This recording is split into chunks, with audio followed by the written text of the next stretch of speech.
Okay, so first of all, I'm going to import matplotlib.pyplot as plt.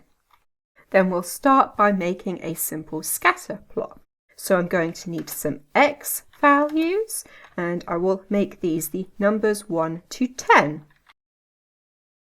Then I'll also need some y values, and I will make these 10 ones. Then we'll plot this using plt.scatter to make a scatter plot, and we'll plot the x and y values that we just made. Then we're also going to want to show this, so I'll do plt.show, open and close brackets. Then when I run this, I get a simple scatter plot. Now S stands for size, so I will do S equals 200 to make the size of the data points bigger. Then I'll create a third variable, which I will call colors, and this will be equal to, and then I will again use the numbers from 1 to 10. And then C stands for color, and I will make C equal to colors, which is the variable that I just made up here. And then when I run this, the colors of the data points change, and the colors are representing these numbers up here. Now you can control what the colors are by using a color map. If I search for choosing color maps in matplotlib, and then select this page here, this gives a lot of information about choosing color maps in matplotlib, and if I scroll down, I get examples of what all the different color maps look like. So you can have sequential color maps, or diverging, or cylindrical, or qualitative, or miscellaneous color maps. And in order to choose a color map, you need to do cmap is equal to, and then in quotation marks, the name of the color map you want to use. So if I choose reds, for example, I end up with a color map which is all different shades of reds. Then if I do BWR, which stands for blue, white, red, I end up with a color map with those three colors. And then for all of the different types of color maps, you can add _R to the end of them, and that stands for reverse, and it will reverse the order of the colors. So you'll see now the red and blue have swapped round. Now you can also do plt.cm.tab,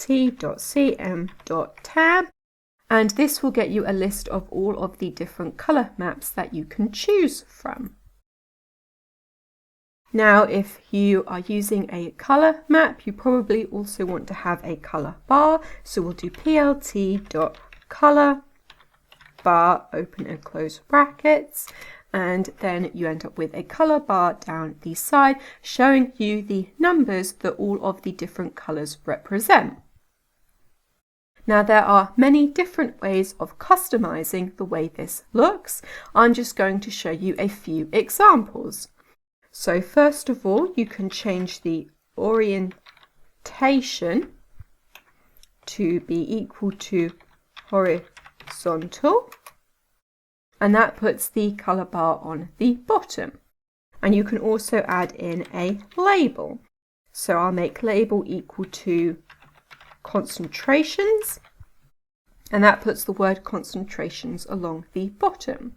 There is another way of doing this. If I cut this and then make this whole line here equal to C bar, I can then do C bar dot set underscore label, open brackets, and then paste in label equals concentrations. And this gets the exact same result, it's just a different way of writing it. And then I can add in some more options. For example, size equals 15 will increase the size of the font. And also the other option for orientation is vertical, which puts the color bar on the side, and that's also the default. Now let's add in an extra data point here. So I'll make this 11 and this 1, and then for the colours I will choose a really high number, so 100. And you'll see when I do this, it throws off the colour scale because the colour scale maximum and minimum is just decided based on your highest and lowest data point. However, you can choose specific values. If I do plt.colorlimits, I can then choose what I want the maximum and minimum values to be. And now you'll see the colour bar goes from 0 to 10.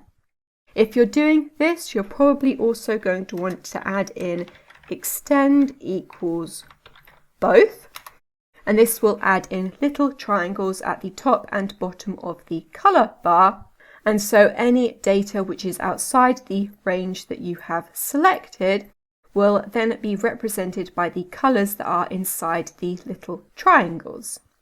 Of course, this can hide some of the outlier data because now in my case 10 and 100 are both the same colour, but depending on your data it may be necessary. Now you can also choose to have discrete colours rather than a continuous sliding scale. In order to do that, you need to make cmap equal to plt.cm.get_cmap, open brackets, then choose whatever colour map you want. So I will use cool this time. Then to turn it into discrete colours, you need to add the number of colours that you want afterwards. So if I say 5, I end up with the colour scale divided into 5 different colours. Now you can also change the way the colour bar looks. So if I do pad is equal to 0.01, you'll see this controls how close or how far away the colour bar is to the graph. You can also do shrink is equal to and then choose a number less than 1, and that will shrink the colour bar to be smaller than the graph. And if I choose a number greater than 1, it will make the colour bar bigger than the graph. And shrink equals 1 makes the bar the same size as the graph. Then I can also change the aspect, and if I make this a smaller number, it makes the colour bar wider, and if I choose a bigger number, it makes the colour bar thinner. Then we can also format the numbers on the tick marks. So if I do format is equal to %3f, you'll see that this changes the format of the numbers. You can also choose where you want the tick marks to be. So I can do cbar.set_ticks, then open brackets and square brackets, and then I can say I want tick marks at 0 and 5 and 10. And then I end up with just those 3 numbers. You can also choose whatever you want for the tick labels. So I can do cbar.set_tick labels, then inside square brackets and then inside quotation marks, I can choose this to be whatever I want. So I can make this 0 grams, for example, or 5 million, or cats. It can be literally whatever you want it to be. Then I can also change the size of the tick labels by going cbar.ax.tick_parameters and then make label size equal to 15. And this increases the size of the font of the tick labels.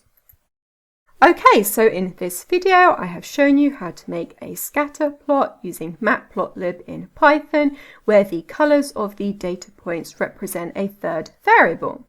And that is everything.